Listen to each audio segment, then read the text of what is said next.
Nintendo still makes some of the best games in the industry, but lately their first-party titles feel strangely allergic to telling a story. And the worst part? The stories are there, Nintendo just keeps hiding them from the players. And that design choice is starting to crack under the weight of modern expectations.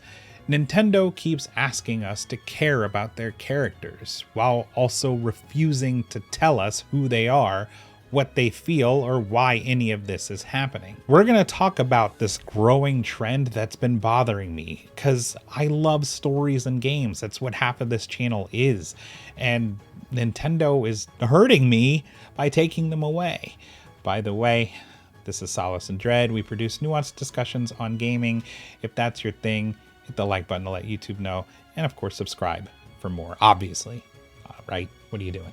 To Nintendo's credit, this approach is intentional. And this isn't all bad. There's an obvious reason for why they're doing this. So we'll start with the solace, or the good.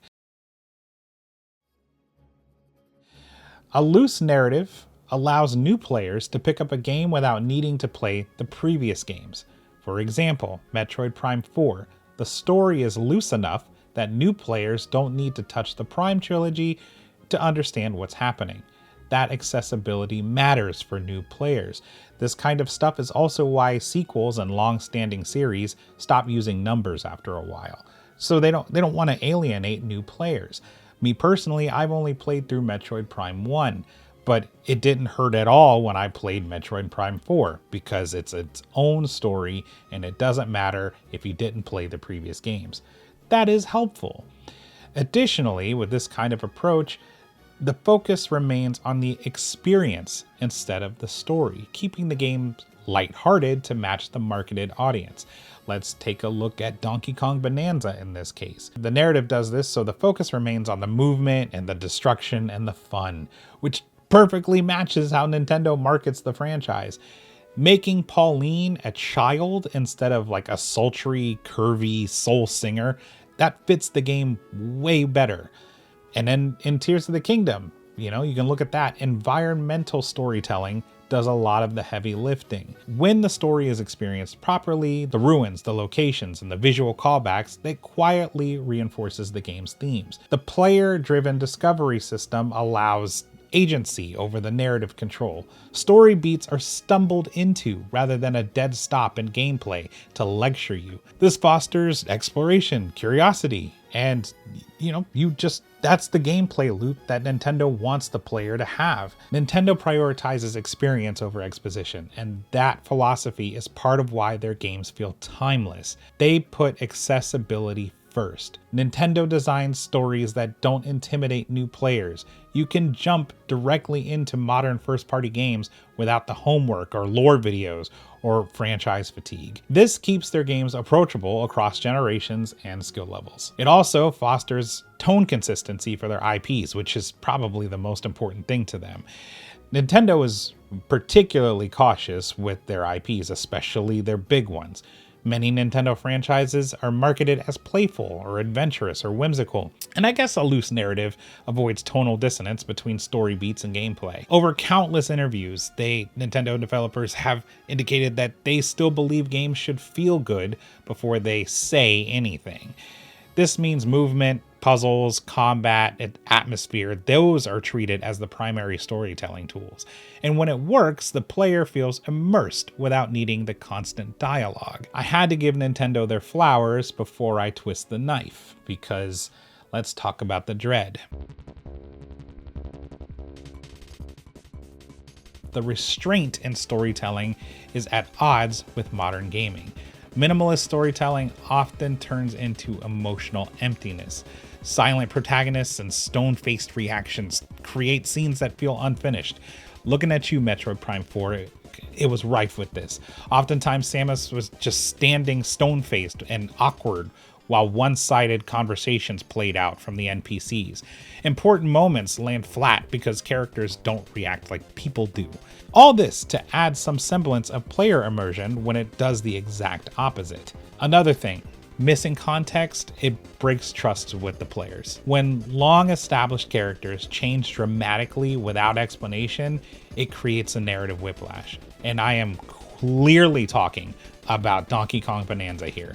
An amazing game, but having literally zero explanation for why Pauline is suddenly a child makes no sense. This alienates the older players who have known these characters for literal decades, and we've seen them. Players aren't confused because they missed lore, they're confused because no lore was given. These are games that have had a large audience play them. So, when you return to certain locations, timelines don't really make sense or add up. I'm not going to spoil anything. I'm just a little disappointed in Donkey Kong for not explaining that. Another thing, non-linear storytelling without safeguards can completely ruin the experience for the player. Flashbacks out of order can work, but only if the story is built around that structure. When major reveals can accidentally be spoiled early, tension collapses. It's on screen, I'm sure, but I'm obviously talking about Tears of the Kingdom. They made this mistake, and some people, it caused a major emotional arc to lose meaning.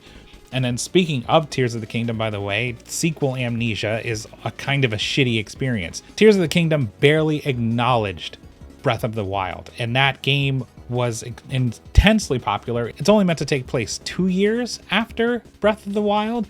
It's one of the most played Zelda games. I think we could acknowledge the story in Breath of the Wild, but they almost completely ignored it. Direct sequels that barely acknowledge previous events completely undermine player investment. There's just no getting around that. When the world doesn't remember what the player did, it makes those accomplishments feel disposable. Continuity matters when you explicitly promise continuity, and you called it a sequel to Breath of the Wild, Nintendo. Lastly, there's the issue of introducing large casts without giving the players time to bond with anyone. That leads to a narrative numbness. Familiar faces don't land emotionally if the game that they came from never gives you a reason to care. And yes, this is a direct criticism of Age of Imprisonment, despite how much I loved that game. I'm just going to say this. When you look at Age of Imprisonment and you look at Age of Calamity, there is nearly the exact same amount of playable characters in both. However, in Age of Calamity, with the exception of 2 people, in fact, one of them playable, you knew who every single one of those 27 characters were from Breath of the Wild. They had some stake for you. However, in Age of Imprisonment, and granted the timeline is meant to be a much larger gap, so I understand some limitations, but they had 28 characters and you knew maybe 5 of them. Maybe. You could say 6 once you finish the game. That is kind of what I'm talking about here. New characters, they all kind of blur together when none of them are given space to breathe. I think they should have just turned it down a little bit and focused more on telling a story. Again, this all stems from putting a condom on storytelling. We were playing with characters that we should have recognized from the previous game, but because of Nintendo's handling of Tears of the Kingdom and those champions, we had no emotional connection to them at all. Not to mention, there were just so many that it was difficult to find a way to connect to them. Those text stories didn't really do enough. Nintendo hasn't forgotten how to tell stories. They've just decided that they should be prophylactically handled. I don't know if prophylactically is a word, but we just used it. With so many games lately getting accolades and driving the conversation because of their approaches to narratives, it just feels silly to take that away from Nintendo games for the sake of selling a few more copies. It feels Disney level corporate, and it's stripping the soul out of the games that we love. Yes, they're still fun, but it's frustrating that some of these games are being held back from masterpiece status for the sake of protecting an IP from any distinguishable lore for marketing purposes.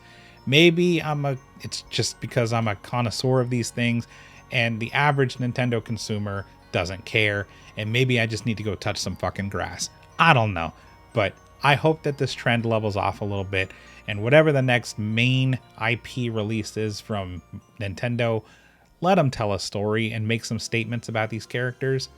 Have fun. Anyway, I just wanted to get this off my chest. That's it from me. Thanks for watching. We'll see you soon, and long live the Turtle Kingdom.